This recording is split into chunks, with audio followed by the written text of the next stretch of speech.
Sudan के अंदर इतना जुल्म क्यों हो रहा है, मैं आज आपको बताता हूँ कि ये जबल आमर है, इसकी वजह से ये सारी खून रेजी हो रही है। और ये जो जबल आमर है इसके अंदर सोना ही सोना मौजूद है। 2012 में इस पहाड़ से जब सोना निकलना शुरू हुआ तो तब भी बहुत ज़्यादा कत्ल व गारत गिरी हुई, और सिर्फ 2023 में इस पहाड़ से 50 टन से ज़्यादा सोना निकाला गया है।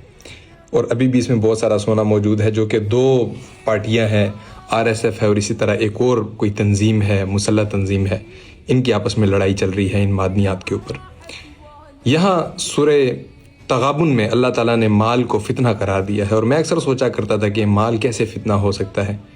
तो ऐसे वाक़यात जब मैं देखता हूँ कि भाई ने भाई को जायदाद के लिए मार दिया, इसी तरह किसी जगह पर मादनियात निकल आए वहाँ पर लोगों को मार देना, तो फिर मुझे अल्लाह की सूरह तगाबुन की आयत याद आती है जिसमें अल्लाह ताला ने माल को फितना कहा है।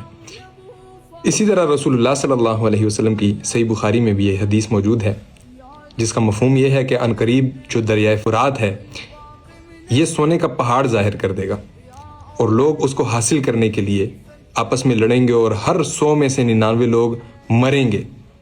और रसूलुल्लाह सल्लल्लाहु अलैहि वसल्लम फरमाते हैं कि अगर तुम में से कोई इसको पाए, यानी इस पहाड़ को देख ले कि दरिया फुरात ने सोने का पहाड़ ज़ाहिर कर दिया है, तो वो उसमें से कुछ भी ना ले। यानी रसूलुल्लाह सल्लल्लाहु अलैहि वसल्लम ने मना फरमाया है कि उस पहाड़ के करीब भी मत जाओ। तो ये क़ुर्ब क़यामत की निशानियाँ हैं। और आप देख रहे हैं कि पहले पूरी दुनिया में तेल के लिए लड़ाइयाँ हुई, कत्ल गारत गिरी हुई, उसके बाद अभी ये सोने के पहाड़ जगह जगह से निकल रहे हैं। इवन कि पाकिस्तान में भी इस तरह जगह जगह सोना निकल रहा है। तो अनकरीब ये फितना बढ़ जाएगा, और हम सब के लिए यही पैगाम है कि हमें इससे बचना है। और अल्लाह क़ुर्ब क़यामत के ये जितने भी तमाम फितने हैं, अल्लाह हमें और हमारे नस्लों को और हमारे ईमानों को अपने हिफ्ज़ व अमान में रखें।